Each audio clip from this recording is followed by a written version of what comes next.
이 시간에는 포기하지 말고 끝까지라는 말씀으로 함께 말씀을 나눠갈 건데요. 우리는 살아가면서 수많은 유혹과 그리고 우리 내면 안에 많은 욕망들에 휘둘리고 살아갑니다. 이런 수많은 유혹의 한복판에서 우리가 살아가다 보니까 좀처럼 우리 스스로가 자기 통제력을 발휘하며 살아가기가 너무나도 힘듭니다. 그런데 한 가지 우리가 보면 우리는요, 이곳에 계신 우리의 모두는 하나님의 백성입니다. 우리는 그리스도인이에요. 그렇죠? 그런데 한번 생각해 보면 혹시 이곳에 계신 분들 중에 유혹을 받지 않았다. 지금까지 살면서 나는 한 번도 유혹 없이 한 번도 내가 스스로 생각할 때 욕망을 가지고 살아본 적이 없다.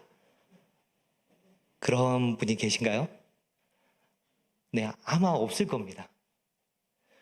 아니, 나는 그리스도인인데 어떤 분은 모태신앙이고 또 어떤 분은 예수 그리스도를 믿고 살아가면서 그때부터라도 내 안에 그리스도가 있는데 왜 내 안에 여전히 유혹이 있고 욕망이 있고 그것 때문에 내가 넘어지며 살아가고 있나?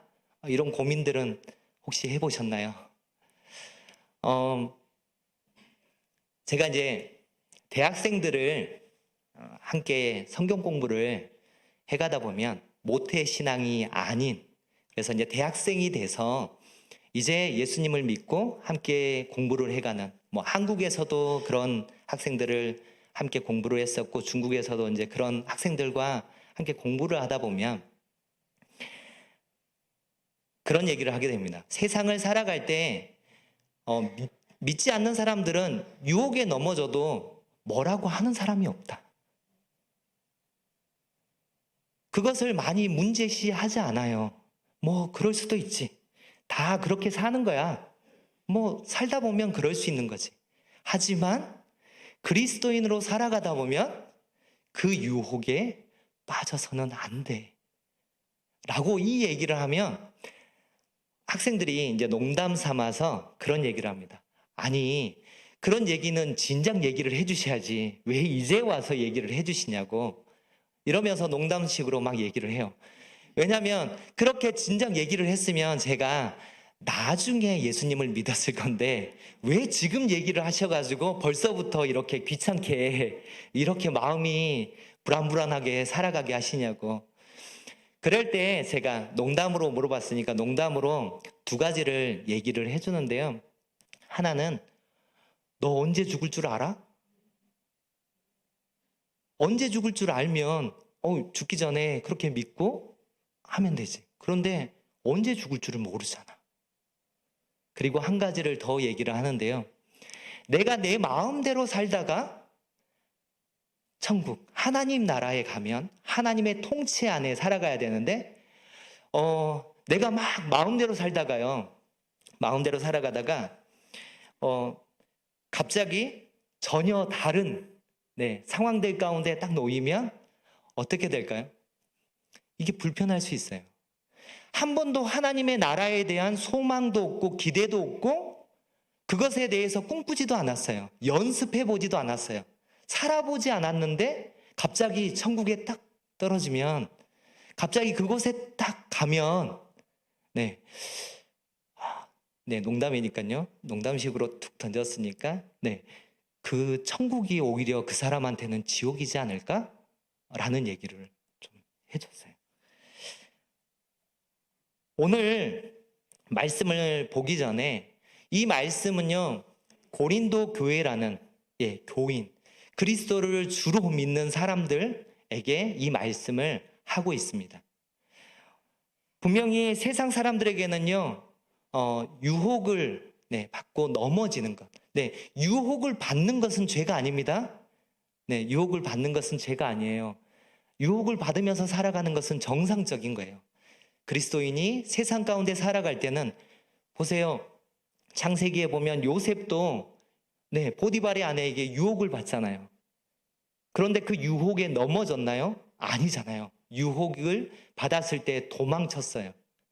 다만 억울하게 누명을 써서 감옥에 갇히죠.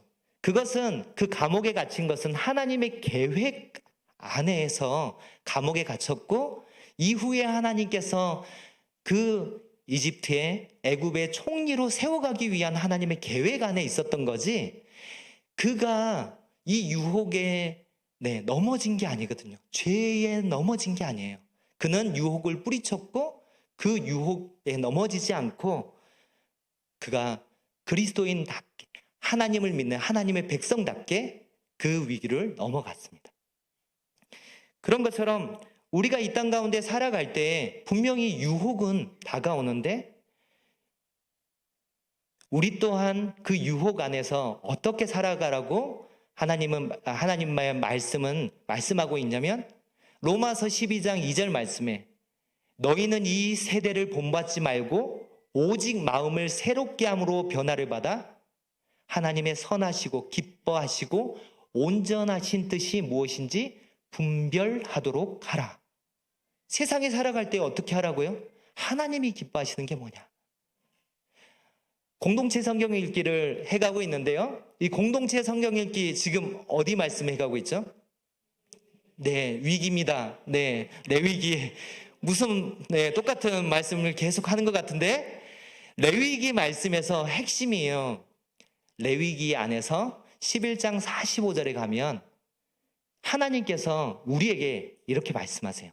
내가 거룩하니 너희도 거룩할지어다. 핵심입니다. 레위기 안에서 거룩해라. 너희는 하나님의 백성이 아니냐? 거룩해라 라고 하는 말씀이에요. 우리가 세상을 살아갈 때 분명히 유혹들이 있지만 우리는 어떻게 살아가야 된다고요? 세상과 구별된 삶, 거룩한 삶을 살아가라고 그렇게 말씀하고 있습니다. 이스라엘 백성들이 출애굽합니다. 애굽, 이집트죠. 이집트에서 10번째 재앙, 다 아시죠? 10번째 재앙이 장자가 죽어가는 그 재앙 가운데 이스라엘 백성들은요, 하나님이 구원받을 수 있는 방법을 알려주셨어요. 그 구원받은 방법대로 순종했을 때 죽음이 넘어갔습니다. 죽음이 넘어간 걸 한자로 뭐라고요? 유월. 그래서 유월절을 지키는 거죠. 그 죽음 가운데서 구원받았어요. 또한 종된 신분 가운데서 종에서 무엇으로? 자유자로. 종의 속박에서 자유자로 구원받았어요. 구원받은 그들이 이제 구원받은 자로서 목적지가 어디였을까요? 다 아시죠? 자, 출애굽했어요. 애굽에서 나왔어요. 구원받았어요. 구원받은 백성들이 나아가는 그 목적지가 어디예요? 공동체 성경 읽기 잘하고 계시는 거죠? 네네.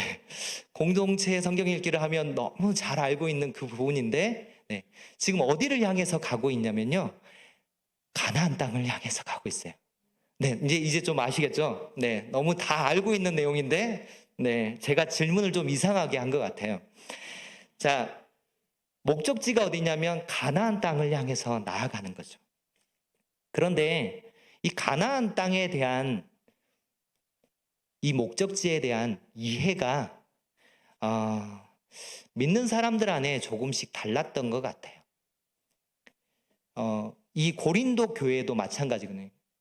초대교회잖아요. 초대교회인데 이 고린도 교회 안에서는 무엇이 있었냐면, 마치 지금 10장이 나오는 이 장면들 가운데서는 우상 숭배에 대한 부분들을 말하려고 먼저 이 말씀을 얘기하고 있어요. 그들이 너무 쉽게 우상 숭배하면서 너무 쉽게 타협해 가는 거예요. 그런데 그 안에 무엇이 있냐면, 마치 우리가 얘기할 때 신교와 구교 다 똑같은 말인데, 로만 카톨릭하고 프로테스탄트, 그리고 우리나라식으로 천주교와 개신교, 이것을 나눠갈 때 이 구교, 로만 카톨릭, 그리고 천주교 안에서는 무엇을 중요시하냐면, 무엇이 중요할까요? 이들에게는 마치 고린도 교회가 지금 중요시하는 것처럼 그것을 중요시하고 있어요. 무엇이 중요했냐면 성찬, 세례, 우리가 흔히 얘기하는 묶어서 성례를 중요시합니다. 지금도 마찬가지로 천주교 안에서는요, 예배가 드려지고 하면 말씀보다는요, 이 성만찬과 세례에 대한 부분들을 굉장히 중요시하고, 내가 성만찬에 참여했다 그러면 나는 구원받은 자고 나는 거룩해지는 거라고 생각을 해요.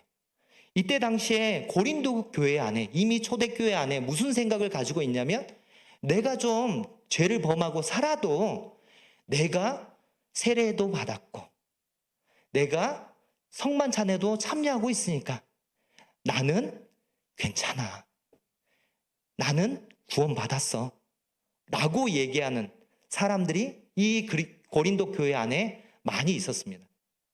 그래서 바울이 이 교회를 향해서 지금 무슨 얘기를 하냐면, 너희가 목적지가 맞냐?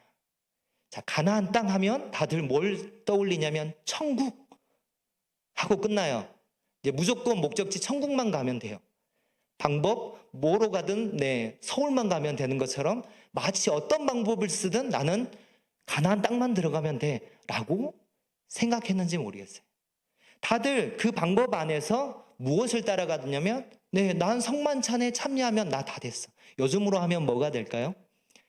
나 주일 성수했어.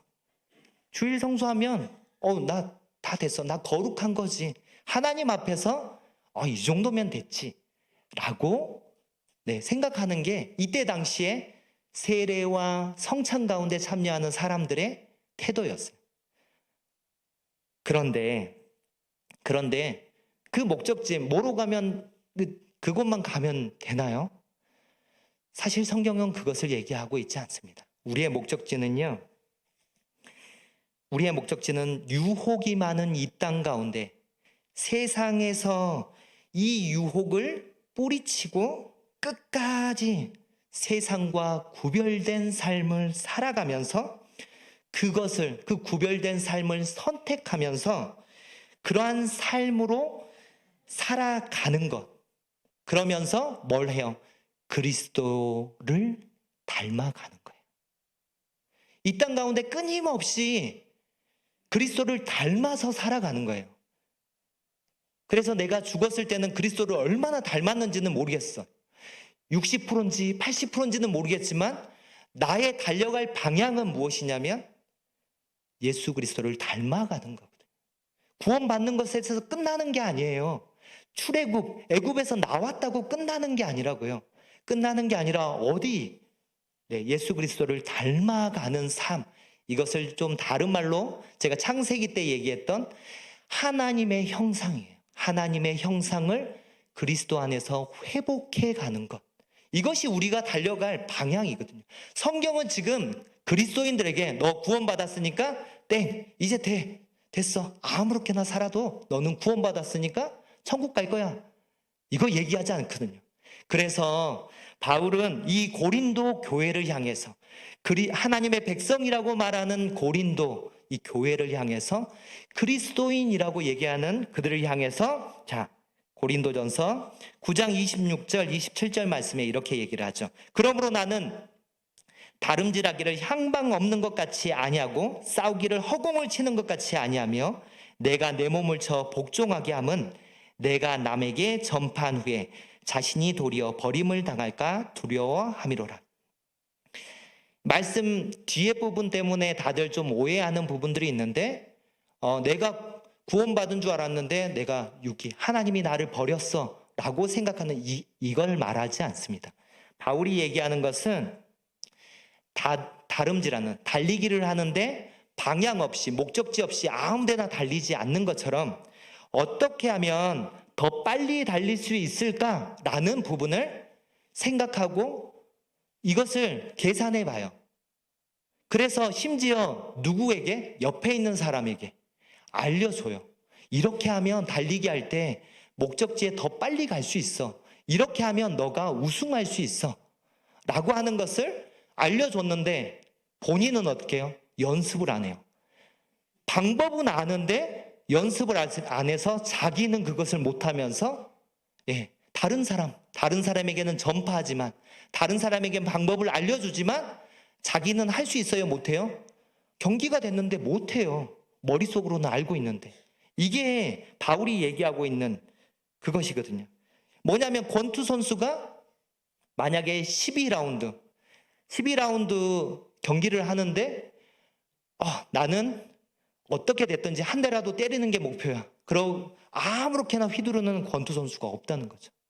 경기에 이기기 위해서는 허투루 주먹을 쓰지 않아요. 12라운드까지 가려면 체력적으로 체력 소비가 너무 큰데 끝까지 거기까지 가서 내가 어떻게 이길지 체력을 아껴야 되는 거죠. 그래서 허공을 아무렇게나 휘두르는 것이 아니라 분명한 목표, 타켓을 들고 그래서 왼손으로 잽을 날리면서 어디를 어떻게 어느 순간에 쳐야 될지를 보고 오른손 라이트를 날리는 거죠.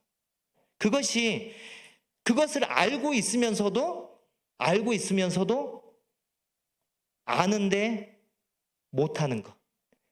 혹시 내가 그것을 알고 있지만 머릿속으로는 알고 있지만 아무렇게나 아무나 맞아라. 아무렇게나 아무데나 맞고 내가 승리 저도 상관없다라고 하는 그런 권투 선수는 없다는 거죠. 그러면서 고린도전서 10장 말씀에 이렇게 얘기를 하죠. 말씀을 한번 읽어가 볼게요. 형제들아 나는 너희가 알지 못하기를 원하지 아니하노니 우리 조상들이 다 구름 아래에 있고 바다 가운데로 지나며 여기서 형제들아 나는 너희가 알지 못하기를 원하지 아니하노니 말이 좀 복잡하잖아요. 그냥 너희가 알길 원해 라고 하면 되는데 알지 못하기를 원하지 아니하며 이것은요 강조하기 위해서 이게 그런 게 아니라 그런 거야 라고 얘기를 하는 것처럼 강조하기 위해서 이렇게 바울이 얘기하고 있는 거예요.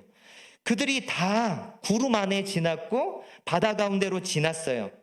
모세에게 속해서 함께 다 구름과 바다 가운데 무엇을 받았어요? 세례를 받았어요.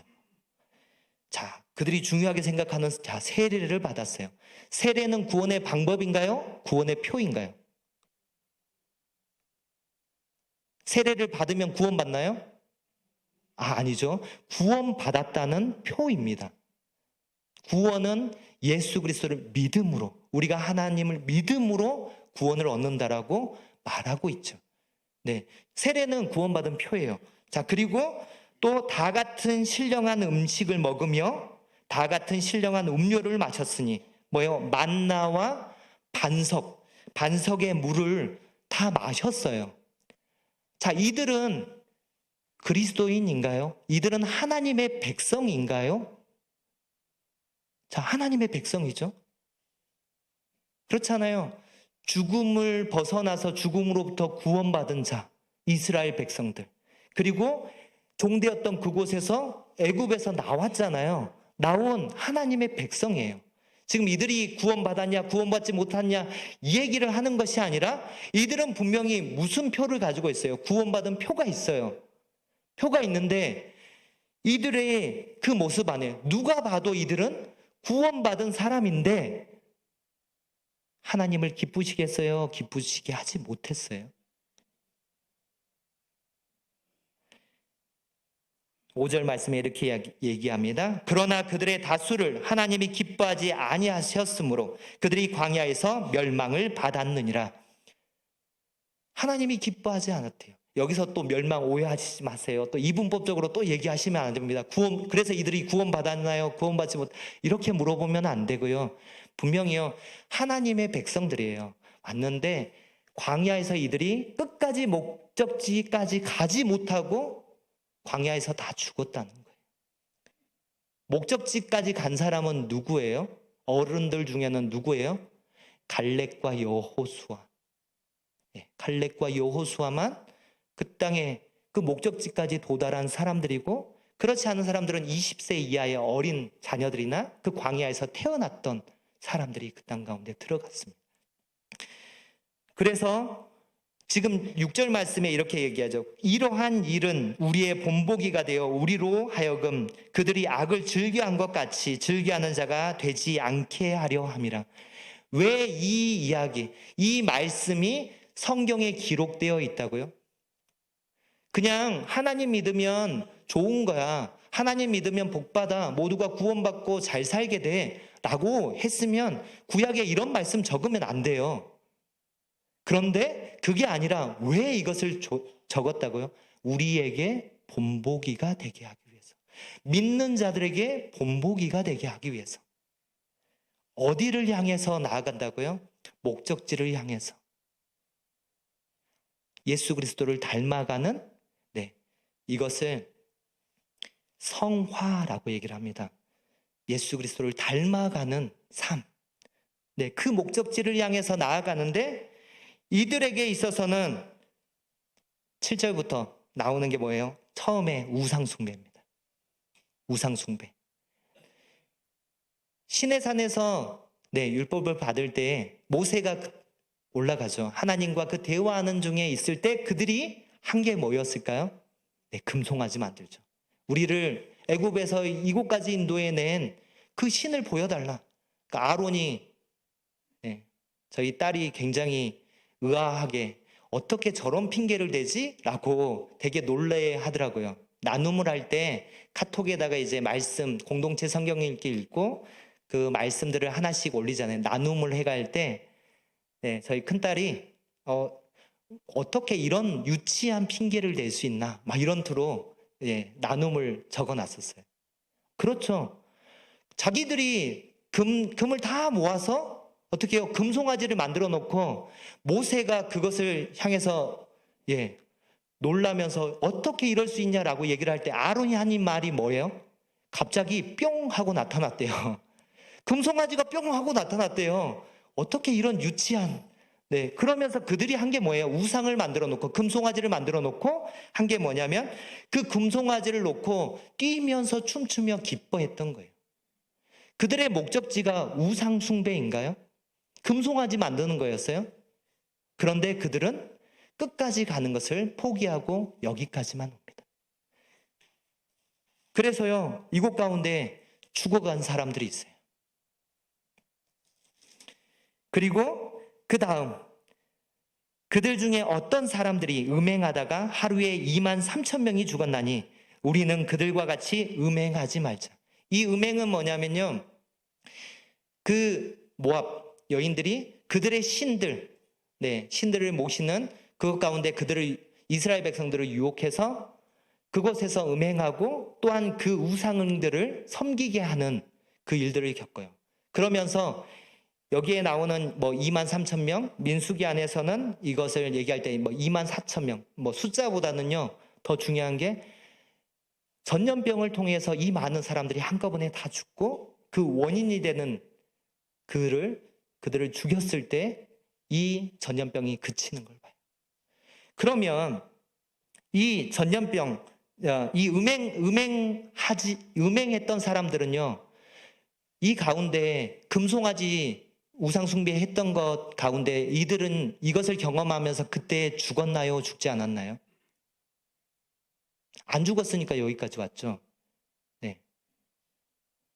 자, 음행했던 사람들, 2만 3천 명이 죽었습니다. 그리고 9절에 보면 또 40년의 광야 생활을 해가면서 이들이 그들 가운데 어떤 사람들이 주를 시험하다가 뱀에게 멸망하였네. 노뱀 사건 아시죠? 그들이 하나님 앞에 불평해요. 거의 광야 생활 좀 끝부분 안에서 나오는 부분인데 그 노뱀, 뱀들이 와서 그동안에 하나님이 보호하셨고 지키셨고 구름기둥과 불기둥으로 인도하셨는데 만나를 먹고 다 경험했는데 그들이 무엇을 해요? 하나님, 이제 좀 그만 하면서 원망하고 불평합니다. 그 원망 가운데 하나님이 보호하심을 풀어요. 원래 광야에는요, 이 사막에는요, 불뱀이 있든지 아니면 정갈이 있어요. 그런데 정갈이 있는 곳에는 불뱀이 없고요, 불뱀이 있는 곳에는 정갈이 없대요. 둘 중에 하나는 있다는 말이에요. 그러니까 원래 있는 건데 이스라엘 백성이 가는 곳마다 불뱀을 보지 못한 것은 하나님이 보호하심이에요. 그들을 물지 못하게 하나님 보호하셨던 것을 그들이 불평하는 가운데, 원망하는 가운데 하나님이 보호하심을 풀어요. 그러니까 원래 있어야 되는 그들이 등장해서 다 무는 거죠. 그랬을 때 하나님이 그들을 살릴 수 있는 방법, 노뱀을 들게 하시죠. 장대에 달린 노뱀을 보고 보는 자마다 다 살게 하시죠. 그러면 이 하나님을 시험했던 그들은 음행하는 사건 가운데 2만 3천 명이 죽어가는 것을 경험했나요? 경험하지 못했나요? 경험했잖아요. 보고 경험하고 다 했는데도 그들은 끝까지 가지 못해요. 가다가 멈춰요.